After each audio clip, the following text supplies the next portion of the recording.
Fala galera, estamos começando esse projeto de estar compartilhando algumas palavras que o Senhor tem gerado em nós. E eu queria compartilhar com vocês rapidamente uma palavra que Deus tem falado no meu coração nesse tempo, que está em 2 Samuel capítulo 6.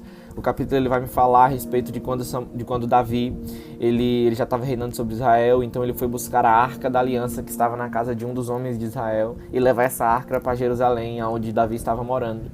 E a arca, nós sabemos que ela simboliza a presença de Deus, então Davi estava querendo buscar essa presença e trazê-la para perto de si.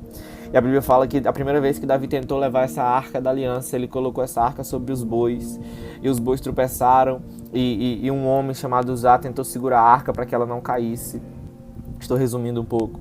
E devido a ele ter triscado na arca, Deus acabou matando esse homem. Então Davi ele ficou meio temente, ele ficou triste com aquela situação. E ele fez com que essa arca ficasse na casa de Obed-Edom. Ele não levou a arca para Jerusalém. E a Bíblia fala no versículo 11 que a arca do Senhor permaneceu na casa de Obed-Edom por 3 meses. E devido a esse tempo, o Senhor abençoou Obed-Edom grandemente. E Davi, sabendo que Deus havia abençoado Obed-Edom, Davi decide novamente pegar a arca e levar a arca para Jerusalém. Então Davi ele vai com os levitas, com todas as pessoas que adoravam o Senhor, e ele pega essa arca, e dessa vez quem carrega a arca são os levitas. E a Bíblia fala que Davi, a cada 6 passos, ele sacrificava um animal ao Senhor. Ele sacrificava um novilho ao Senhor e um boi em gratidão.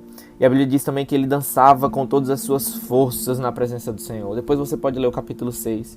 E é interessante que a Bíblia fala também que quando Davi ele entra em Jerusalém, a sua esposa na época, Milcal, ela vê Davi dançando e se expondo daquela forma e ela o despreza no seu coração. Então quando Davi termina toda aquela festa, ele volta para sua casa a fim de abençoar a sua casa. E a Bíblia diz que Milcal ela começa a dar um esporro ali em Davi, e ela começa a falar algumas coisas para ele, que coisa bonita, hein? O rei se expondo dessa forma. Mas é interessante a resposta que Davi dá. Davi diz assim: foi na presença do Senhor que eu dancei, Milcal. Foi de júbilo e louvor que celebrei a Yahvé, que me escolheu em lugar de seu pai, ou de qualquer outro dos seus descendentes, quando me instituiu monarca sobre o povo de Yahvé, sobre todo Israel. Ora, diante do Senhor continuarei a celebrar e me alegrar, e muito mais ainda exporei as minhas fragilidades, e me humilharei aos meus próprios olhos. Sabe, esse texto ele me fala muitas coisas interessantes. Nós sabemos que a arca do Senhor ela simboliza a presença do Senhor, ela simboliza a presença de Deus. E nós vemos aqui, nós aprendemos algumas coisas com esse texto. A primeira coisa é que a arca do Senhor ela ficou na casa de Obed-Edom por um tempo. E naquele tempo em que a arca do Senhor ela estava na casa de Obed-Edom, a Bíblia diz que Deus abençoou Obed-Edom. Sabe o que eu aprendo com isso? É que onde a presença do Senhor ela está, onde a presença do Espírito Santo está, a bênção do Senhor também está. Sabe, o nosso erro é que muitas vezes nós buscamos a bênção ao invés da presença. E essa ordem contrária não traz aquilo que vem de Deus. Sabe, quando eu busco a presença, a bênção vem. A palavra diz que os sinais acompanhariam os que creem, ou seja, eu não preciso correr atrás daquilo que é bênção de Deus, eu preciso correr atrás da presença, porque quando eu vou atrás da presença de Deus, a bênção do Senhor ela vem sobre mim. Sabe, foi assim que aconteceu com Obed-Edom. Ele buscou a presença estava ali, a arca estava ali, consequentemente a bênção do Senhor também estava naquele lugar. Sabe, outra coisa que nós aprendemos aqui, que Davi levava essa arca, essa presença para Jerusalém, e no caminho ele sacrificava animais. Sabe, ele fazia sacrifícios ao Senhor a cada 6 passos. Sabe o que eu entendo e o que eu aprendo com isso? É que para que eu possa carregar a presença do Senhor, é inevitável que haja sacrifícios. Sabe, é inevitável que ao decorrer da minha caminhada, lutando para carregar a presença do Senhor, haja sacrifícios. Eu preciso sacrificar. Sabe, às vezes sacrificar minha carne, às vezes sacrificar as minhas vontades. Se eu desejo, se eu quero a presença do Senhor, eu preciso aprender a sacrificar. Não tem como eu carregar a presença sem sacrifício.